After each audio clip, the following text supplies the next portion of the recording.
Well, good morning, everybody, and welcome to episode 44 of Retuning Your Firm. As you'd expect, we've got an amazing panel today. But before we do that, let's just look at what are today's themes. We've got three. We've got innovation, exports, and some of you may have seen the trade figures that came out this morning. If not, check them out. And cultivating organizational health. But there's an overriding theme as well, which didn't immediately iconize itself, if that's a ghastly word, but how do you actually make sure that International Women's Day is recognized properly? So what does that take us through? Well, let's start off. We've got, Sally Jones, who is the trade strategy partner of EY. And unsurprisingly, I think her area of expertise is going to be trade. We then move to Bruce Tether, who is the Professor of Innovation Management and Strategy at the Alliance Manchester Business School. Claire Mason, who you may recall came on this show about a couple of months ago, talking about International Women's Day and what does choose to challenge really mean in practice. And then the final of our sort of what I call experts, Eric Lynn, facilitator, executive coach, mediator, and author, all combined. Self-trader as well, I believe, written an amazing book recently, and he's looking at how do you cultivate the health of your organization from an organizational development perspective. So welcome to the panel. Yours truly, as always, Richard Chaplin, the founder and chief executive of the Managing Partners Forum. So before we go into the panel session, and before we even invite our panelists to share their 5 minutes of insights with us, let's just remind ourselves what's going on here. Well, these are, if you recall, are the two presenters who came up last week. That's Derek and Bernard. And we also had Andrew from the week before. And what we've now finding is a lot of interest, and please make sure you use this facility, because Derek, I know, has had about 30 or 40 views. I think Bernard, perhaps a few more. So there's a lot of interest. Probably 500-600 people are watching one or more of these particular series every month. So that's great. So let's go back to why we're here. What's it all about? What does actually 7 strategies for retuning your firm actually mean in practice? Well, first of all, you've got to think big. As Lewis Carroll memorably said, you've got to believe 6 impossible things before breakfast. It's not that hard if you put your mind to it, believe me. But also think small. It's kind of keep the two sort of balanced. You've got to focus on angles that resonate with your key audiences. If you don't, you will lose them. And that audience could be your people, which is I know where Eric is probably going to focus, but also your clients, because they're people too. So make sure that you really are aware of the angles that will resonate with your key audiences. Remember that you are the power of your relationships. And by that, I mean, don't just have a lovely address book that you refer to occasionally. Actually, it's all about reciprocity. It's about win-win. It's about doing things, helping people, because usually, almost always, what you get back is more than you give. That's my experience personally in life. Now, what else? Well, about doing a campaign, not a one-off. That's really important, because what you're actually finding with bringing people together is that you then create a community. I think a lot of the people who have been watching this show now, as I mentioned, it's 44th episode. It's not because I'm sitting there talking to myself. It's because I've got a great audience, and I think that's really important, and some amazing guests, and that's fantastic too. Drop convention. You've got to do things differently. Whether we're going into a new normal, or whether we're going into a post-COVID phase, or whatever we're going to call it, doesn't really matter. The reality is that because of the way the brain works, none of us can actually remember what pre-COVID felt like. After a year, it's just not possible, because our brain mixes the past and the future. That's what allows us to dream and do all sorts of things in the neuroscience world. So just think about new ideas, new services, and be quick. Because what's been very obvious to me was, going back to the retuning theme, if you just sat there, covered your car with a tarpaulin and waited for the storm to pass, and you go back on the track, you are going to get overtaken, because somebody else will have looked at their car, tuned things, the driver will have done whatever they need to do, they will have looked up what's going on, what the weather forecast is like, what the track condition is like. They will be ready. Are you ready for what's coming next? Now, as we looked last week at the the trends, the firms have been surprised at how little their revenues have been impacted looking over the last year. Everyone was predicting 30% dip back in April. The reality is most people didn't see a dip at all, maybe a few 5%. But is that going to sustain once, given that everybody's a bit concerned about the financial health of their client base and the poor economic climate? Is that therefore meaning that we're slightly expecting the future to be an extension of the present? Difficult place to be. So articulate what you want to do, market test those assumptions. And the point about market testing assumptions, I'm an accountant. If you have assumptions, you change the accounting policies, and as certainly Sally will know, as one of the accountants on the call, guess what? You change the profits. Pretty easy. It's the same with when you're taking anything to market. Identify, articulate those assumptions. And when they prove invalid, I put if there, but I think it's when, because all experiments fail. That's normal. And we'll talk about innovation in that context with Bruce shortly. When they prove invalid, amend them and then pivot in a new direction. And finally, be entrepreneurial. Eric saying he's been an entrepreneur. Claire's another entrepreneur. So you've got a couple of entrepreneurs on the call today. And I think both of them would agree that the key is to keep listening and innovating. And the listening, sorry, Bruce, is the most important word in that sentence. I'm quite sure of that. If you're not listening, then you'll be heading in the wrong direction very quickly if you're not careful. So I'd like to thank Elena Kutska of Globsec Bratislava, who spoke at the Global Think Tank. What's coming up next? Well, on Wednesday, we have Fast Track Innovation, which Bruce is one of the presenters at. And if you haven't looked into that particular program, it's still time to book. So I won't say any more than that. You'll find it on the forum website, but it's going to be a really interesting event, and it will really be opening. How can you use design sprints to address pretty much any business challenge with £1 million gift from the government, which allowed us to go away and work out how best to help you do it. And Bruce will probably be just mentioning that. We'll certainly pick it up on the panel session. What else is going on? Well, as we all know, collaborative culture is pretty critical. And one of the top priorities for management is sustaining a corporate culture, post-COVID, that is. We all know that regular leadership updates are really helpful and valuable, but people need to interact. And there are only really two dimensions in which you can do that. Face-to-face, kind of obvious, but it's rather expensive. You're probably paying £1,000 a square foot for your office per month, per person. Online, yeah, it's getting there. Platforms are cheaper, and they're usually available 24/7. So, but we went some research, and they said that actually there's one platform that really does help with a whole bunch of good things, which you can see on the screen, particularly for new joiners. So what we've done is we've gone and created what we call an intro lounge. It's hosted 24/7, which is quite important, I think. Unlimited video, choice of floor plans, 10 to 800 seats per hall, and a special launch rate. So this is what it looks like, which I think is kind of different from anything else you've ever seen online. And also it is available in a different view if you just wanted to go and do a sort of hangout zone or something like that. So a little bit about what we're up to, because I always think it's helpful to tell you what the forums are going on at the moment. So let's go on to polls now. As for those who haven't completed one of our polls, what do we hear from government? Your polls are incredibly valuable in our analysis during these dynamic times. And in fact, in the House of Lords report, and Sally would briefed that committee extensively, I know, from looking at the report. The poll that we ran then back in June was used in there. And actually, we're now 9 months on to the day, 12th March, and we're going to run that question again. So it'd be really interesting to see if those percentages still apply as they were back in June of last year. That'll be really interesting. And thank you, Sally, for your help with that poll. We'll come to it in a sec. Before we do that, last week we looked at underperforming partners. Thank you for completing it, those of you who did. We actually had a really interesting session with our North American group yesterday, webinar, which will be up on the website shortly. Really worth watching, really, really interesting. So what's your best estimate of the proportion of misbehaving or underperforming partners at a typical firm and at your firm? I love the honesty. If you're looking at that, actually, we're worse than typical. Very few people I know are willing to sort of go that far in life. So what matters? Well, as you probably expect, financial performance, financial results is the key driver for performance. So if you're measuring people on that metric alone, and I'm sure we'll talk about this later today, then probably the people will be underperforming by that definition, because for many people, that isn't necessarily the key thing they're bringing to the partnership. What's the common causes? Well, it's probably fairly obvious, but it's things like personal problems come through very strongly.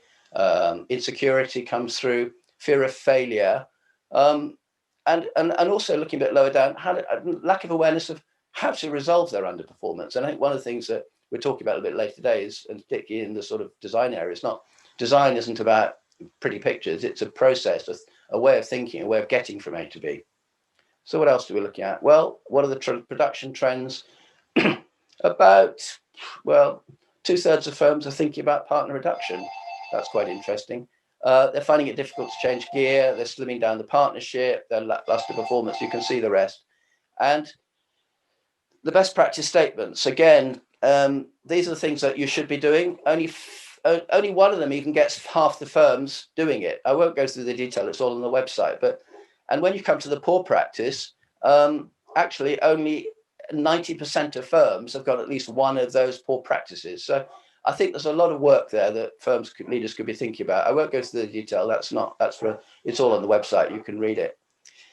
How are you dealing with it? Department development training, number one, and then voluntary departures and reinvigorating moderate performers. And that may be something that Eric has views on as well. So thank you very much for completing that poll. So let's move on to today's poll. Today's poll is about exports, and some of you will have seen today's figures, I suspect. What I'm talking about with exports is that the rules have changed. We know that, but where firms and how, the importance of qualifications, how ready were they for the end of the transition period, where they're at now, what sort of levels of exports are they expecting post-COVID, what's happening with data transfer, because that isn't necessarily the same as exporting, how are you winning work, what are the messages that resonate, and are you likely to be using government support?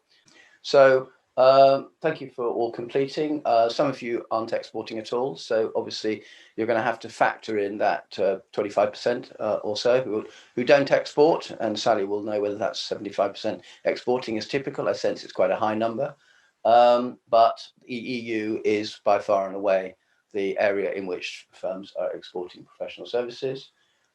It's mainly remote supply, obviously with a certain amount of in-person followed through.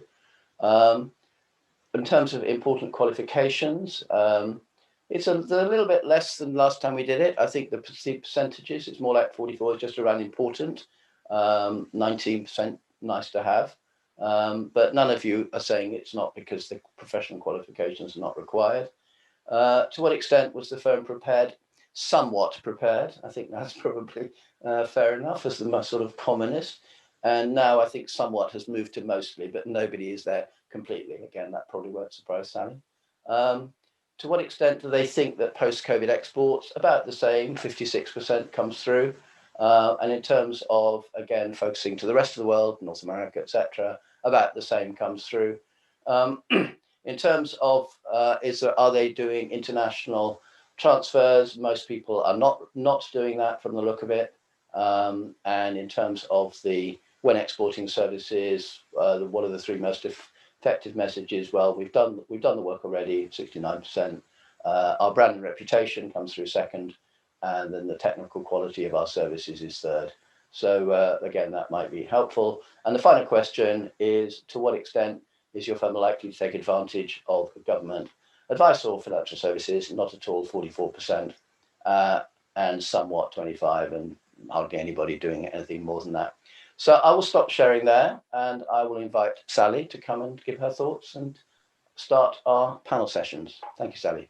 So professional services is one of those sectors which is very diverse. And when it comes to exporting professional services, probably the single biggest factor that makes an impact is whether or not the service is regulated.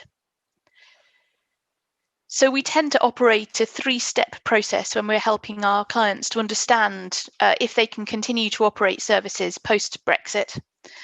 And the first question we always ask is, has your regulatory environment changed? And if the answer is yes, that will have a knock-on impact on what format you can export and how and when you export. So I'm not surprised to see that this particular group has 75% exporting services. I think if you were to do a similar poll with auditors or lawyers, you'd get a much lower number because the regulatory barriers force them into particular business forms and models.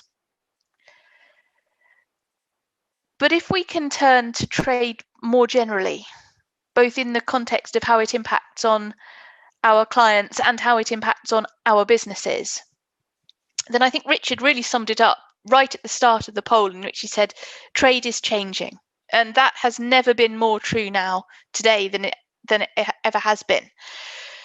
And unfortunately, for the first time in about 80 years, we find ourselves in an environment where trade is getting harder.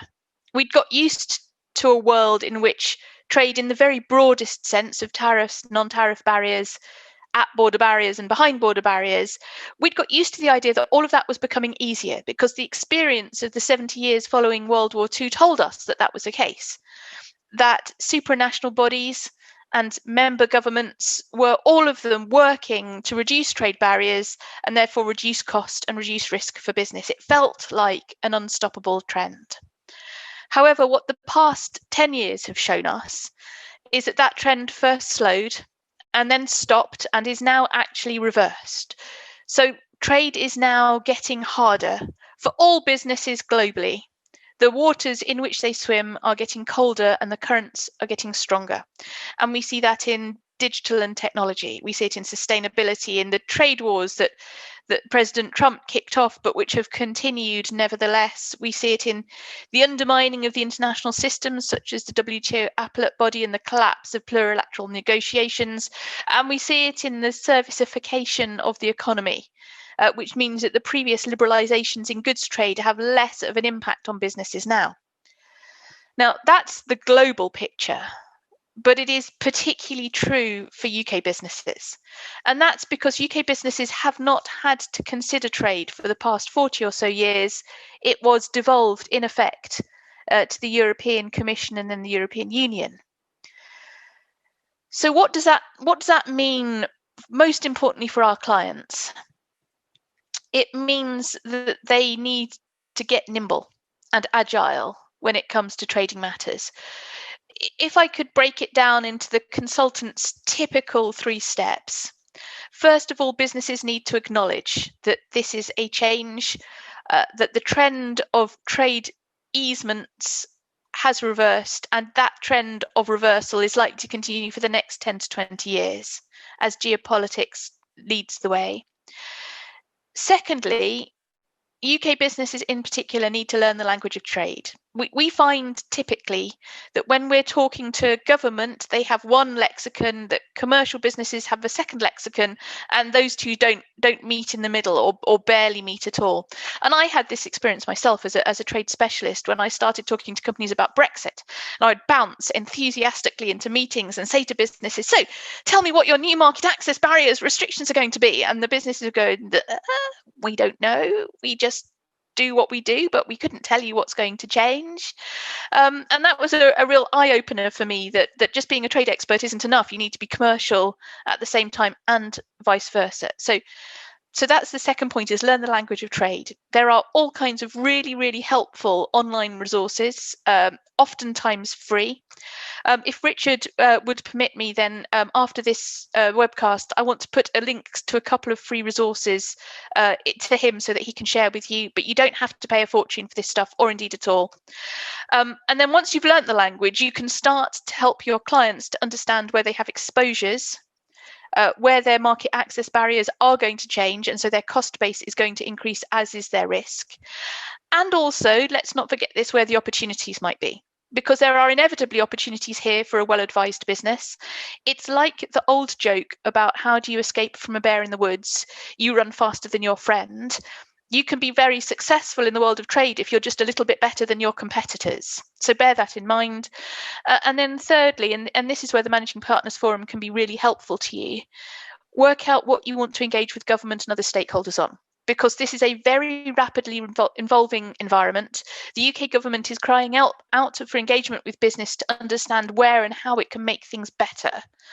And any forum into which you can feed intel, which the government can use to formulate workable, proportionate policies, is a real plus. So keep those 3 in mind: acknowledge the problem, learn the language, build capability and capacity so that you can understand and help your clients. Those are the building blocks to success in the new world. Thank you, Richard. Oh, thanks, Sally. And yes, of course, very, very happy if you want to put some links into the chat. That's absolutely fine. And I'm sure people will find it really helpful. And as I said, thank you for pointing out that the forum can be helpful to them as well. I'd like to now invite Bruce Tether to come and give us his thoughts. Now, he's talking about innovation, which is a very different area, and the sort of interface between innovation and design. And as I understand it, some of the things that everybody in his world knows a lot about, a bit like Sally's point around disconnect between government and people in the commercial world. In the world of innovation, there's a bit of a disconnect, I think, as well, between the word that as understood by professional services and the word as understood by people like Bruce, who's been teaching it for many, many years. So over to you, Sam. Yes, thank you very much, Richard. Welcome. Good morning, everyone. So as Richard said, I'm Bruce Tether. I'm Professor of Innovation Management and Strategy at Lynn Manchester Business School. I've been teaching and studying innovation for about 25 years, which is quite a long time, I think. And we know an awful lot about innovation now. So basically, studies of innovation probably gone on for at least 60 years or 50, 60 years. So we do know a lot. We know in principle or primarily about innovation in the context of production-oriented firms or goods-oriented firms. And in the last 20 so years, we've been learning more about innovation in services and how services innovate. And I think, unfortunately, innovation is often synonymous with doing R&D, research and development. And lots of service companies, especially professional service firms, sort of think, well, R&D's got nothing to do with us, so we don't do R&D, and therefore, we don't kind of know how to innovate. And I actually think that innovation doesn't have that much to do with R&D.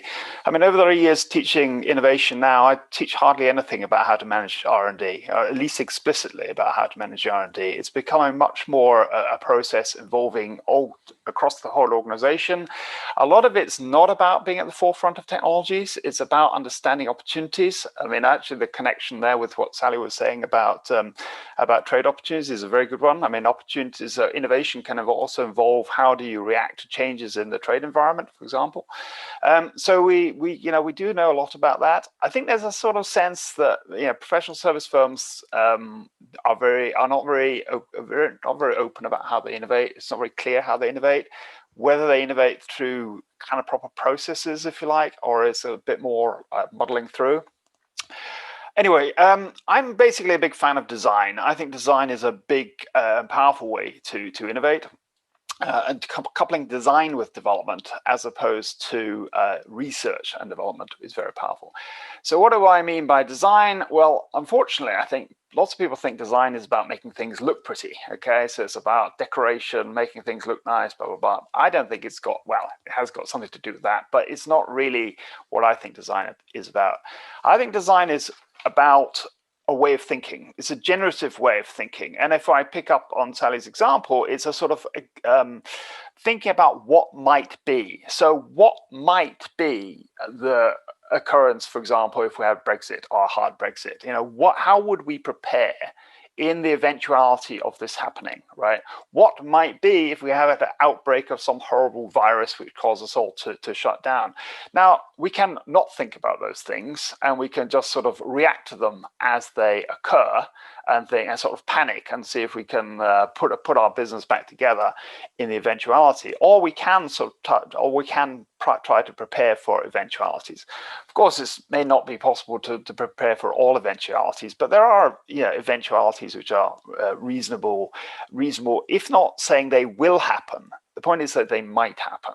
Right? And in order to be prepared and think about how you would react in that eventuality. So, I mean, one way to think about it would be sort of a bit like weather forecasting. I mean, most of us look at the weather forecast and decide what to wear or what to take with us on a day. Or, I mean, probably we want longer term weather forecasting than on a daily basis, right? But how do we prepare? So this is sort of getting out from, I mean, obviously one first approximation to weather forecasting is what was the weather like yesterday, right? But you want to I think you want to stretch beyond that. So how can we do this? And I think the other point I want to make about innovation is it's often seen as a sort of offensive thing, right? Introducing new products, new services, etc. But I think it can also be about being defensive, right? Trying to understand, how would you act if access to a big market became more restrictive, right? So rather than always be positive and aggressive, it can also be defensive. So how to do this? Well, I kind of advocate very strongly in the project that Richard mentioned, design tools. Design tools are very collaborative. They're about bringing people together. So again, as Sally mentioned, you might have your expert in trade, but you also need your expert in competition. So it's about bringing people different perspectives together. So essentially, we all exist in a sort of area of our own expertise. And if we don't combine those expertises, it's by combining those expertises that we get a fuller picture about how we might respond. So we use things like scenarios which provoke provoke people to think about alternative futures. What might be if you have a big domination of technology? What might be if you have very strong trade barriers, etc. And we can also use what are called design sprints as a way of bringing people together and collaboratively thinking about alternative ways of doing things. Okay, so that's a quick run through. There's more on Wednesday for anyone who's interested at the workshop then. Thanks a lot, Richard, and all. Thanks very much. And that conference starts at 2 o'clock, by the way, and lasts for just 2 hours. And you've got about, I think, 18 presenters. So some really interesting people saying some interesting things.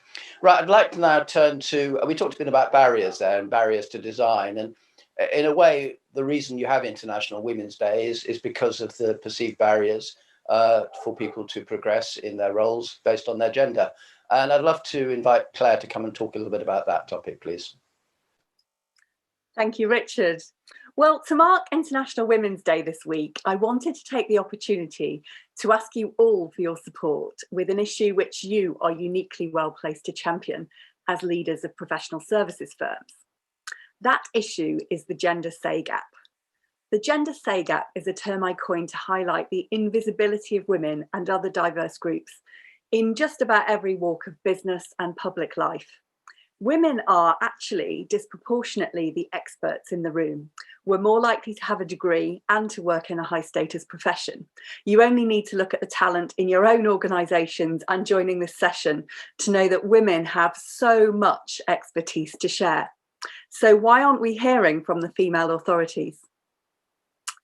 When we audited subject matter experts, women are still outnumbered 4 to 1 as keynote speakers in conferences and up to 5 to 1 in the media.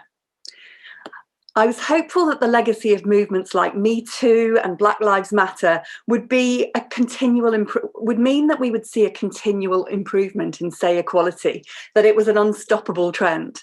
But actually, in the wake of the global pandemic, the gender say gap has widened significantly. As COVID-19 was in large part a crisis in public health, an area where women and professionals from a Black, Asian and minority ethnic background are actually overrepresented, we might have expected to hear from a diversity of experts.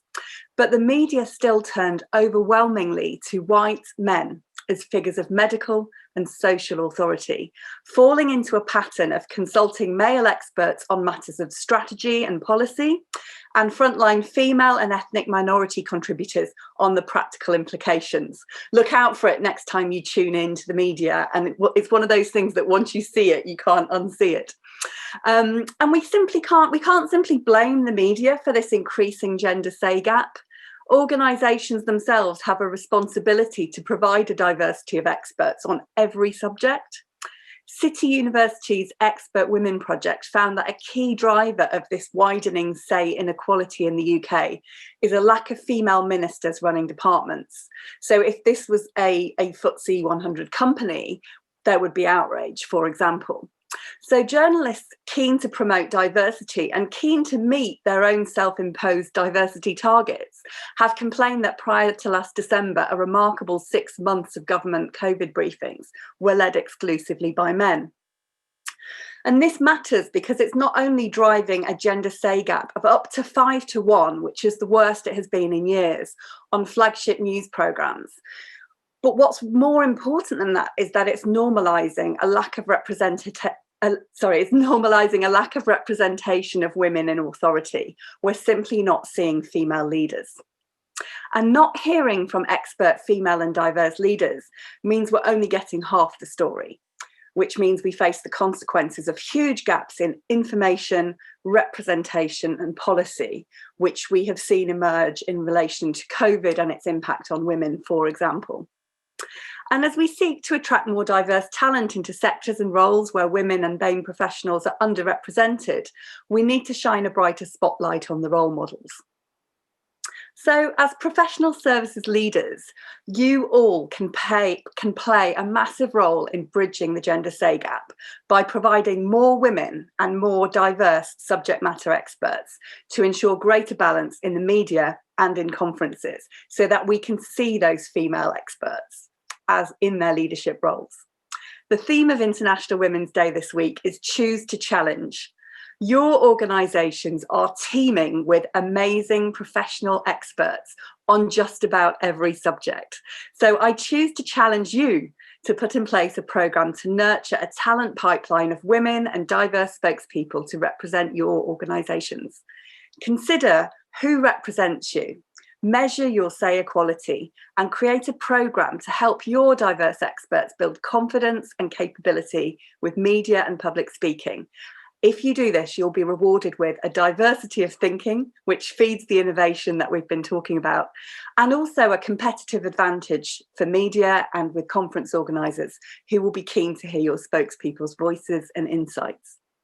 So with your support, together we can unleash an army of female and diverse subject matter experts, and we can close the gender say gap. Thank you for listening.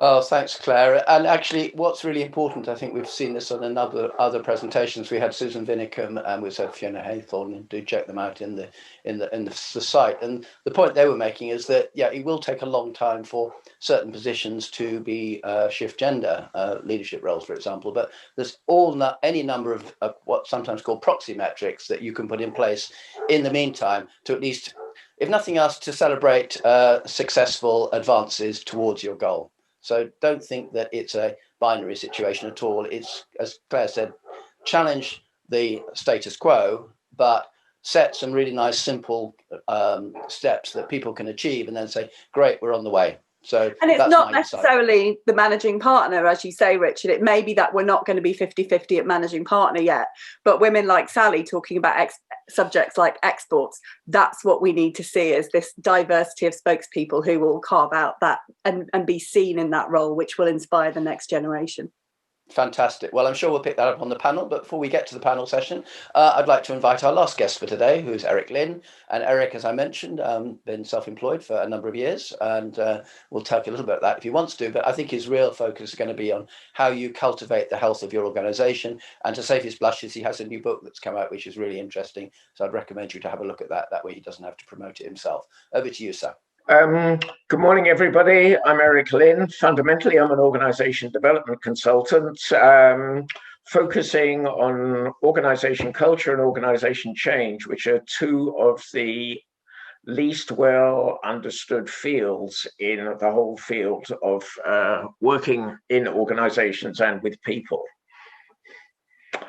What's the business case for organizational health? The question, in my view, shouldn't even be a question, because relating health to a business case is an ethically dubious proposition. Nevertheless, the business case for organizational health is irrefutable. And when I speak about health, it includes personal physical health, obviously, and psychological health, which we're hearing an awful lot about these days, finally and thankfully. No business is worth the sacrifice of health, yet hundreds of millions of people throughout the world undertake this sacrifice. Some consciously, others through force, others without even realizing what's happening. We can ask, who am I without my health? I'm a mere shadow of who I could be, and probably who I wish to be. As company leaders, we ask, who are we without our health? And the answer is little different. We're a mere shadow. We're a fraction of the potential that's germinating inside of us as an organization entity. When we speak of a healthy organization, a healthy company, what exactly do we mean? And how can an unhealthy company become healthy? As we've only got a few minutes, this overview is going to be necessarily brief and, of course, incomplete. When I speak of healthy organizations, I mean a company that's thriving, where you can sense the aliveness, where people naturally and actively demonstrate that they enjoy working there and they enjoy actually engaging with what they're doing. They believe in what they're doing, and it shows. The infectiousness is contagious. Customers notice it, as do suppliers, as do family members once they leave the workplace, as does everybody in the local community. Let's look briefly at what it means for people to engage. You know, when we engage, we don't merely do a job. We ensure intuitively that everybody we're working with, be they colleagues or customers, they realize that their interests lie at the heart of what we're doing. They're constantly searching for better ways to achieve better outcomes. It's an automatic process. It's not merely transactional, but it's personal. And healthy interaction should be personal and not merely transactional. Most people are aware of Gallup's surveys, and the European surveys for the past 10 or so years regularly return engagement levels of 13 to 14%. And I mean, that's pretty shocking. And what it means is that at least 86%, and I'd like to emphasize at least here, at least 86% of potential is just going to waste. It's floating downstream.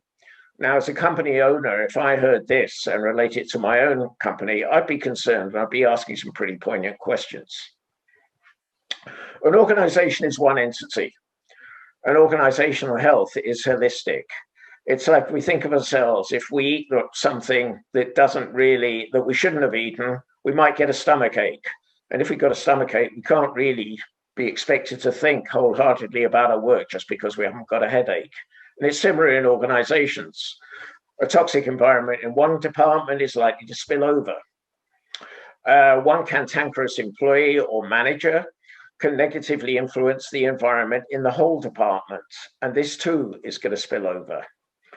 How's such an atmosphere going to affect interaction with customers? How will it influence the capacity for innovation?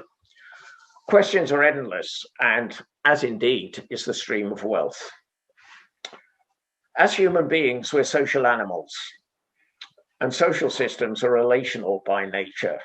Organizations are social systems, regardless of whether we recognize this, and far too many don't recognize it. They're designed and structured as machines. They're not. So to cultivate a healthy organization, we work on cultivating healthy relationships while focusing on the business and above all, ethics. We cultivate an environment in which people want to work. Good business can only be good if it's ethical. First and foremost, all employees are people.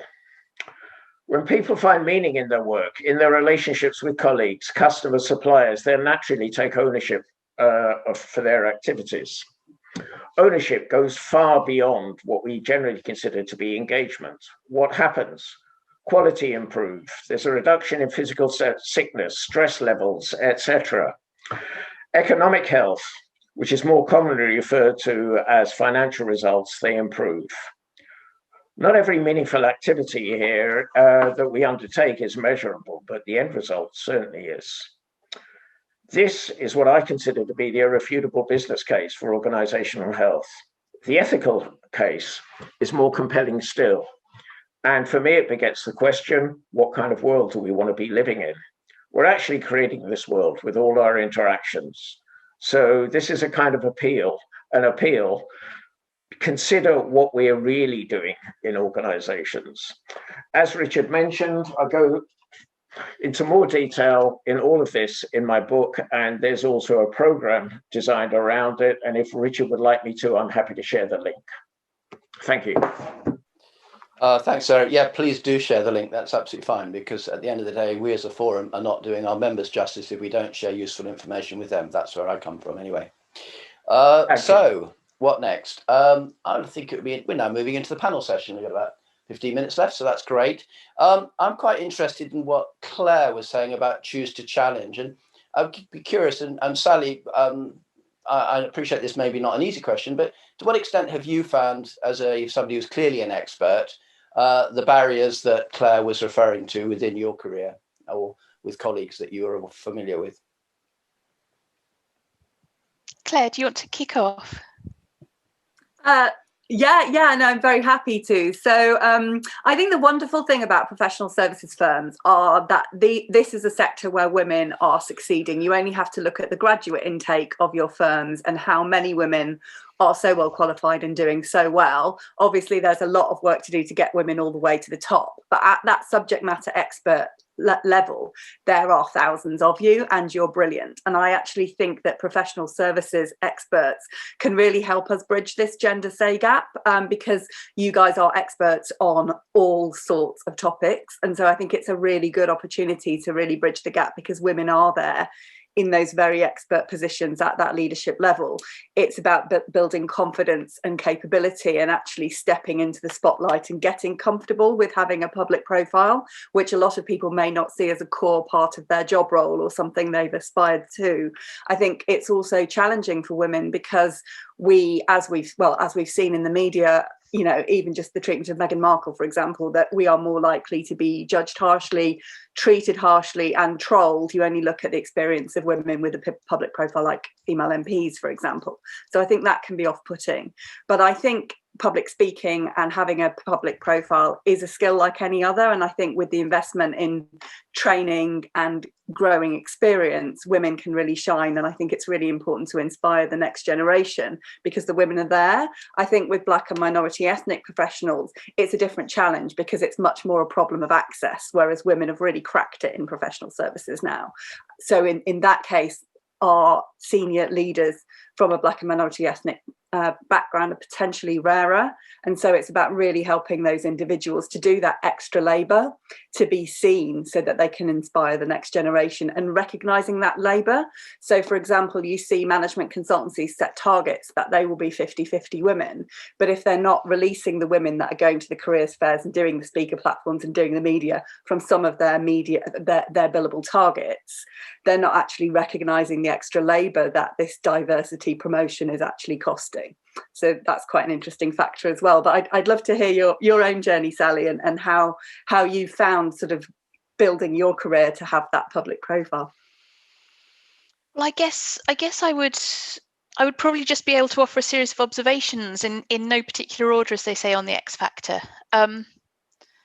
So the first is I completely take your point around confidence, and Richard will back me up here that confidence has never been my issue, which is one of the reasons why I'm very happy to be talking in this kind of forum. I would say for me, as a personally, profile is something I'm comfortable with, and that's been very helpful in the course of my career. I think what's been harder, and I can only really talk from a Big Four environment, but what's been harder has been fitting as a woman into an environment which has been very male molded.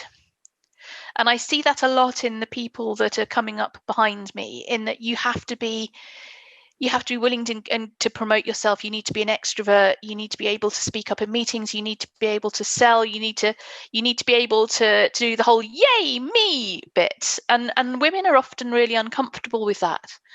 I remember speaking to my driving instructor many years ago, and he said to me that the difference between his male students and his female students is that if a woman in her driving lessons gets something wrong, she will dwell on that mistake for the whole of the rest of the week. Whereas if a male student gets one thing right, he'll dwell on his success for the whole of the rest of the week. And that's always stayed with me as an observation. One of the things that I most like about my current firm is that we're taking really active steps to recognizing that everybody contributes to the success of our practice. Not all of them with financial metrics. Sometimes it's about being rock solid on the delivery of projects. Sometimes it's about developing new ideas and having a vision. You know, sometimes it's about being really, really good at organizing the back office, and we're starting to develop career paths up to and including to partner that don't necessarily follow that sort of alpha male go out and win sales model, which I think is a real positive. And then if I just have 20 seconds for another observation, I think that we as a society have a massive role to play in this. And although the attention over the past week has very sadly been on male violence, I also think it's really telling that in the COVID environment, the only households where men and women were doing equal amounts of housework and childcare in lockdown, and this is IFS research, so properly statistically valid and reputable, the only households in which men and women were doing equal childcare and housework were the households where the men were furloughed and the women were still working.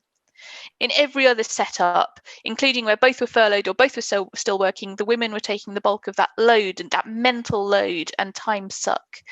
And I think until we start addressing that basic sense of women's careers being lesser to men's, then we will never get equality. And that, to me, I think is as big a challenge as the male violence point. these are all very personal views, but I think that's a really important discussion. And I think we're probably going to have to move on to another topic now, because I think it's only fair on our presenters. But I think that was a really helpful contribution, Sally. Thank you very much. And I think, as I said, I think that I often read that in another context that the difference between an amateur and a professional in musical world, for example, is that the amateur practices until they get it right, whereas the professional practices until they can't get it wrong, which I think is probably another way of essentially saying the same thing. But I'd like to turn to Bruce now. And we talked obviously there about some of the barriers. And can you expand a bit more on what some of the barriers to innovation are that you've come across, and how firms might go about actually dealing with some of those barriers? Well, I think a lot of it's based on ignorance, of not having knowledge, and also to a certain extent also not having the sort of fear, right? I mean, I was struck by one of your polls earlier. The earliest poll was the fear of failure was the barrier, and I thought that was quite interesting amongst the various things that hold people back, right? So I mean, fear of failure, knowledge. I guess picking up on the last conversation also, the ability to involve others, right? Diversity of views. The idea that you kind of know everything and you are the go-to person to responsible for innovation probably is a barrier, right? It's better to have broader views, bring different people's perspectives in.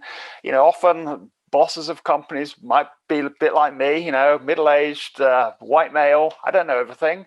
It might be much better to get other people with different perspectives, women, Black and ethnic minorities, younger people, all sorts of diversity, I'd say, so to a certain extent, want to go back to the metaphor of the pool of light, right? We all exist in a pool of light, and if we can expand our pool of light by involving others who exist in different pools of light, then that is a way to alleviate some of the barriers to innovation. So for me, a lot of it's down. The first barrier is ignorance. I think sometimes people say it's about financing. I don't think it's nearly so much about financing. It's about getting the ball rolling in the first place, and that's about being able to develop understandings and broadening your own horizons. Eric, just picking up some of the comments you were making about organizational health, and see if we can sort of interlink the innovation dimension to that. I mean, organizations don't stand still. I think that's a statement of the obvious. All organizations face business challenges. Those business challenges coming at you pretty much the whole time. So you're kind of looking at a moving target here in terms of the organization. How does that dimension play into your thinking? Let me first of all, thanks, Richard, replace the phrase moving target with a living entity. It's alive. Everything's changing continuously. And picking up on what you were saying a moment ago, Bruce, and it's also related to your comment, Sally, that an organization becomes healthy when every member of the organization feels that they're able to bring themselves in naturally. They're able to be themselves. I mean, there's no point in having insights if you've got the feeling that your insights are going to be crushed, to put it quite bluntly, in some form or another, for whatever reason. That's an unhealthy culture. It's an unhealthy environment. We need this openness. We need this sense that, okay, I belong here. I'm valued here, regardless of what my skills and my role are, regardless of who I am, regardless of how long I've been here, etc., etc. If I feel I can bring myself in, then I'm going to do so. And this itself becomes a self-generating syndrome. That's how healthy organizations evolve. It's one of the things. There's obviously a lot more to be, a lot more in it than that. And staying with that for a second, how do you think organizations cope with change in that way? First of all, they have to understand that change is the essence of life. Look, we're 5 of us here in this, and about 30 people in this syndrome. If we think of ourselves, we're the same human beings, but we're not the same people that we were, let's say, 20 or 30 years ago. We're very different.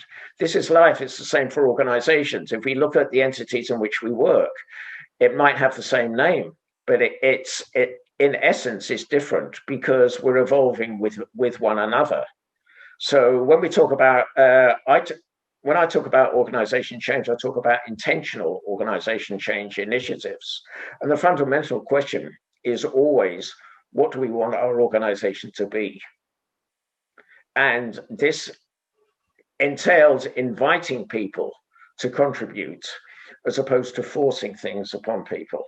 Because we know what happens when things are forced upon us. We say, hey, wait a minute. Nobody wants that. But then going back to what Claire was saying, she was saying we do need to challenge, we do need to force people around. Yes. People aren't saying the balance of people in broadcasting, etc., being 1 to 5, as she mentioned. But Claire, where do you see that sort of push-pull fitting in? Challenge and force are different. Sorry. Challenge and force are very different. Challenge, yes. I think you have to have engagement, don't you? But actually getting some positive energy across the whole organization about who are we as an organization, and as you say, what do we want to be? Who do we want to be? Do we want to be a diverse and organization that creates belonging for everyone? Are we happy with our current level of diversity, or do we need to attract more people? Are we happy that the 60% female intake we've attracted of all these brilliant graduates somehow vanishes by the time you get to managing partner level? So what can we collectively do about all of these things? And then what do you do to get people to volunteer and to feel confident in taking on these slightly uncomfortable roles sometimes?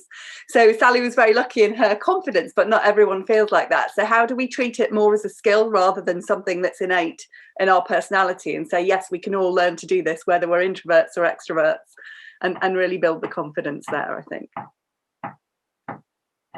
And make sure these issues are represented. So Sally raised, for example, female safety. We raised the issues around the disproportionate impact of COVID on women with childcare and all of that unpaid labour. These are issues we all know about and we've all been talking about, but women aren't being heard. So I think there's also a role for men in amplifying those voices. So you were also talking about being willing to hold different positions and getting a variety of input.